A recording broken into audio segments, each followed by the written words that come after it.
পানি ফেলেছে কে? কে পানি ফেলেছে? আচ্ছা তোমরা সবাই মিলে কি আমাকে পাগল করে দেবে নাকি? কাজল, কে পানি ফেলেছে? আমি না। বৌমা। জি বাবা। ওকে কি স্কুলে পাঠাচ্ছ নাকি? জি।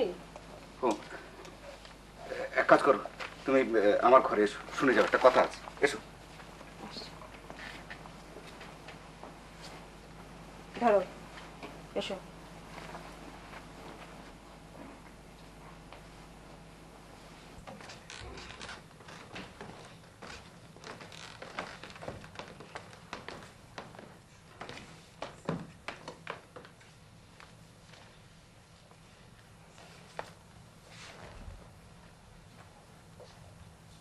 বৌমা, কাজলকে আর স্কুলে পাঠানো যাবে না।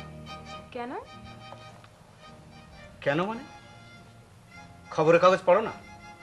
বাড়িতে 3-3টে খবরের কাগজ রাখা হয় কি জন্য? কেউ শের দরে বিক্রি করার জন্য? এই দেখো, এই পরিষ্কার স্ট্যাটিস্টিক্স দিয়ে দিয়েছে। ঢাকা শহরে প্রতিদিন গাড়ি চাপা পড়ে যত মানুষ মারা যায় তার 37% হচ্ছে স্কুলের ছাত্রছাত্রীরা। এমন একটা দিন আছে যেদিন ওই ট্রাকের তলায় পড়ে বাচ্চা মারা যায়নি? বলো, তুমি বলো, তোমার মুখ থেকে আমি শুনি কথাটা, বলো। তাই বলে কেউ ছেলে মেয়ে স্কুলে পাঠাবে না? না, পাঠাবে না, এ নিয়ে আমি আর কোনো কথা শুনতে চাই না। ও স্কুলে যাবে না, এটাই হচ্ছে ফাইনাল। হি, না না, ওর পড়াশুনো যাতে হয় তার আমি অন্য ব্যবস্থা করবো। যাও, এখন আমাকে এক কাপ চা এনে দাও, যাও। এসো।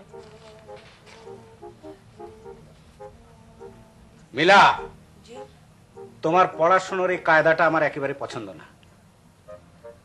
পড়াশোনা করার জন্য টেবিল চেয়ার আছে, তোমার নিজস্ব একটা ঘর আছে, হাওয়া খেতে খেতে লেখাপড়া হয় না। বাবা, টেবিল চেয়ারে বসে পড়লে আমার কিছু মনে থাকে না। মনে না থাকলেও টেবিল চেয়ারে বসেই পড়বে। প্রত্যেকটা জিনিসের একটা নর্ম আছে।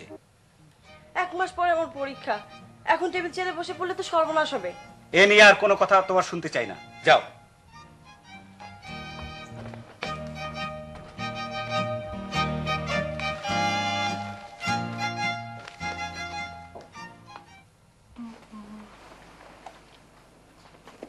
আমার আর স্কুলে যাওয়া লাগবে না, দাদা বলেছে। কেন? কেন স্কুলে যাওয়া লাগবে না?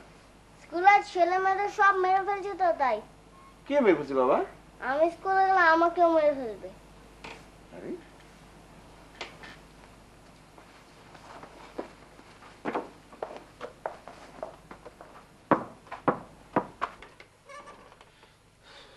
চা হচ্ছে নাকি বাবা?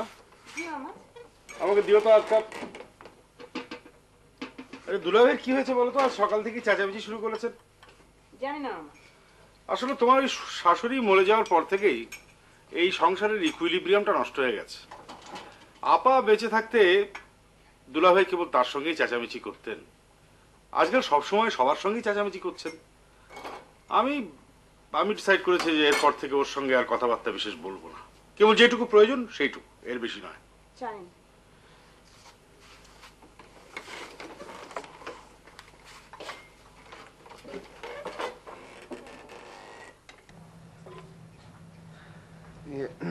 বাবা,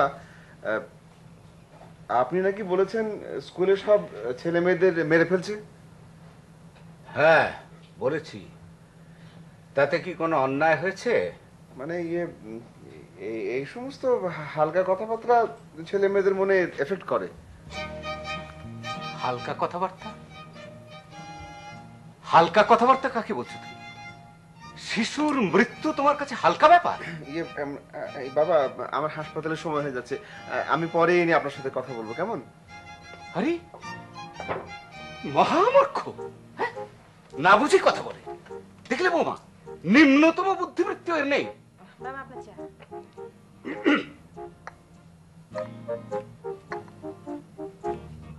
চিনি হয়েছে বাবা? হ্যাঁ বাবা, ও বাসায় থাকলে তো সারাদিনই দুষ্টুমি করবে। বাচ্চারা দুষ্টুমি করবে না তো কি মুখ গোমরা করে বসে থাকবে? দেখো বৌমা, তুমি ওই মূর্খের মতো কথা বলো না। শোনো, যে বাচ্চা যত দুষ্টুমি করবে সে বাচ্চার বুদ্ধি তত বেশি, এটা পরীক্ষিত সত্য। বাচ্চারা দুষ্টুমি করলে কোনো সময় রাগ করতে নেই, বুঝলে? কাজল, কাজল, এই যে এই ঘরের মধ্যে ফুটবল খেলা, জুম্বা খান হয়েছ। বৌমা ওকে লাগাও, কষে একটা চল লাগাও। দেখে দেখে ওকে ধরো।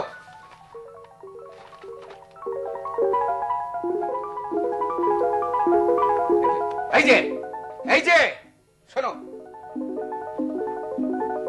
কাগজগুলো নেয়ার আগে একবার জিজ্ঞেস করা উচিত ছিল না যে এগুলো আমার পড়া হয়েছে কিনা? এটা একটা সাধারণ ভদ্রতা, বুঝেছো?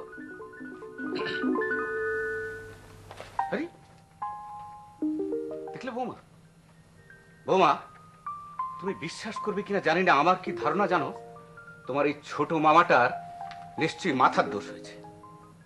না বাবা, উনি একটু এক্সেন্ট্রিক, কিন্তু দেখো মূর্খের মতো কথা বলো না। ওই মূর্খের মতো কথা বলা আমি পছন্দ করি না। আমি নিশ্চিত যে তোমার ছোট মামা একটি বদ্ধ উন্মাদ। দুলা ভাই, আপনার এই কথাটা ঠিক না। দেখেছো বাইরে বেরিয়ে আড়ি পেতে আছে।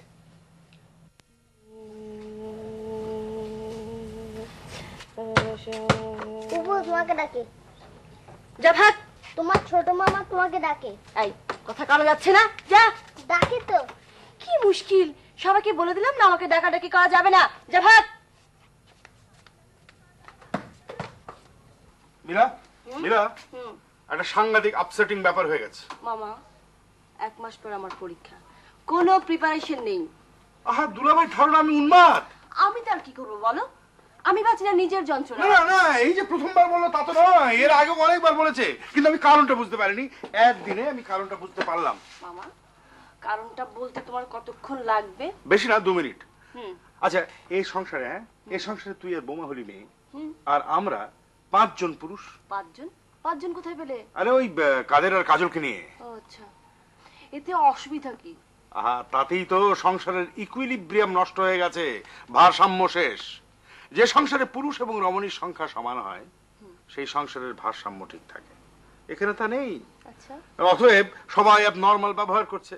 কেউ একজন সুস্থ মানুষকে দিব্যি উন্মাদ বলছে, কেউ একটা সামান্য বিএসসি পরীক্ষা নিয়ে সুপার টেনশনে ভুগছে। এখন তুমি ইকুইলিব্রিয়াম ঠিক করার কোনো ব্যবস্থা করছো? হ্যাঁ হ্যাঁ হ্যাঁ, আমি ডিসাইড করেছি যে প্রাথমিকভাবে একজন মেইড সার্ভেন্টকে অ্যাপয়েন্টমেন্ট দেওয়া হবে, এবং অতঃপর আমি নিজেই একটা বিয়ে করব। তাই নাকি মামা? হ্যাঁ, ডিসিশন ইজ ফাইনাল। তোমার কথা শেষ হয়েছে? হ্যাঁ এবার যাও, আমার পরীক্ষা। হ্যাঁ হ্যাঁ, যাচ্ছি যাচ্ছি, আমি এক্ষুনি যাচ্ছি। কাদেরকে বলেছি এক পেলা চা দিতে, চাটা এলেই চলে যাও। মামা চা। হ্যাঁ এই যে কাদের, শোনো, আমি শেষ অব্দি সিদ্ধান্ত নিলাম যে আমি একটা বিয়ে করছি। যে হ্যাঁ, যদিও মেয়ে মানুষ আমার ঠিক পছন্দ নয়, তবু সংসারের স্বার্থে। তারপর টেলিফোন, হ্যাঁ, আমি এখন ব্যাক টু ফোন করতে পারেন। তারপর বাসা থেকে এসে খুব নাকি জরুরি। ও আচ্ছা, অপেক্ষা।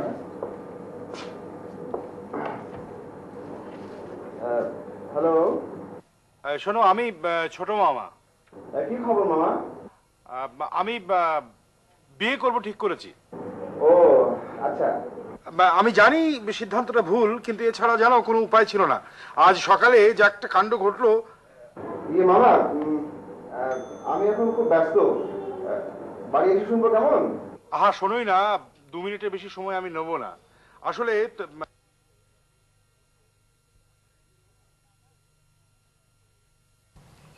বাবা, আমি ঠিক করেছি আমি এবছর পরীক্ষা দেব না, আগামী বছর দেব। তা কেন পরীক্ষা দেবে না, কারণটা জানতে পারি? যা পড়ছি সব ভুলে যাচ্ছি, কিছুই মনে থাকছে না।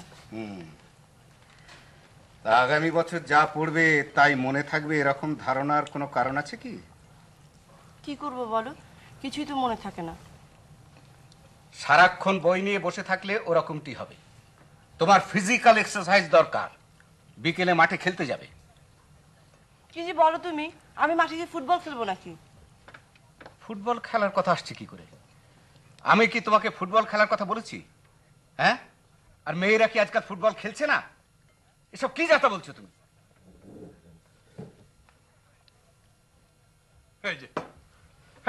এই যে সামান্য একটা ব্যাপার নিয়ে পিতা এবং কন্যার মধ্যে একটা কনফ্লিক্ট হয়ে গেল, এটাতেই প্রমাণিত হয় যে এই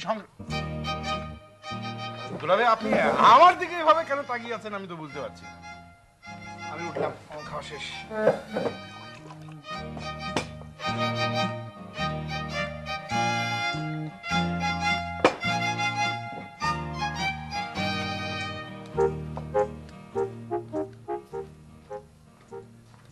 উন্মাদ, বদ্ধ উন্মাদ।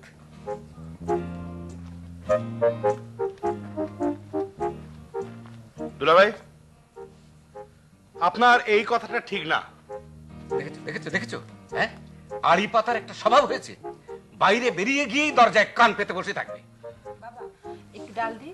না, আর ডাল লাগবে না, আমার খিদে মরে গেছে।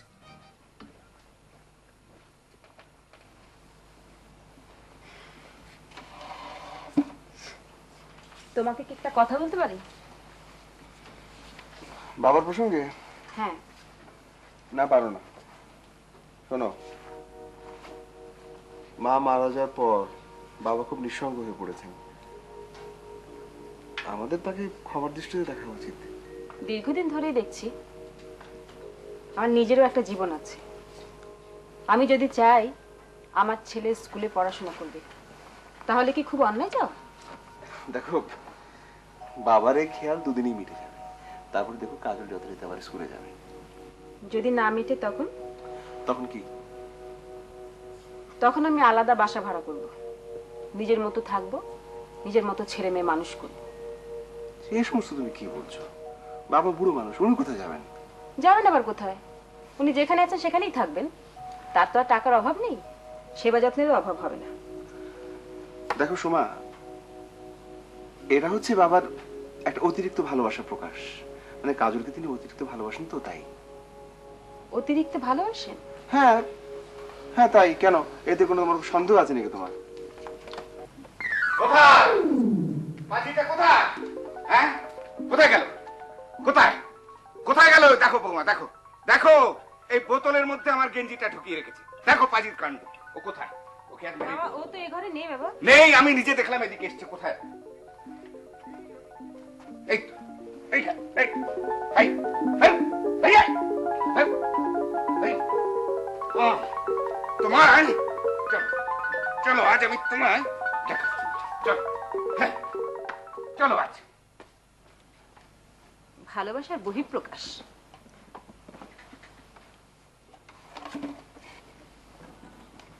মানে ব্যাপারটা কিরকম হবে আমি আপনাকে বুঝিয়ে দিচ্ছি।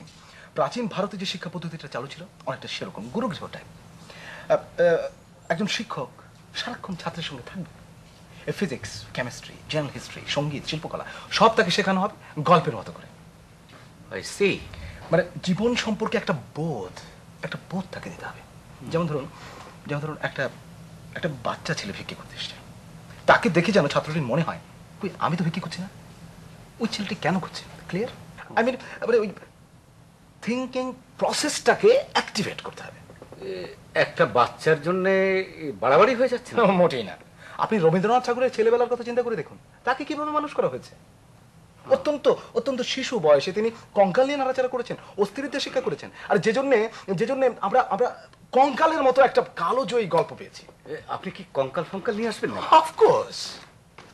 আসলে ব্যাপার হয়েছে কি জানেন, আমি সমস্ত প্রসেসটাকে নিয়েছি একটা চ্যালেঞ্জ হিসেবে। আমার কিচ্ছু দরকার নেই, আমার শুধু দুটো ঘর দরকার, একটি আমার থাকার জন্য, আরেকটি আমার জিনিসপত্র রাখার জন্য। দুলাভাই, আপনার সঙ্গে আমার একটু কথা আছে।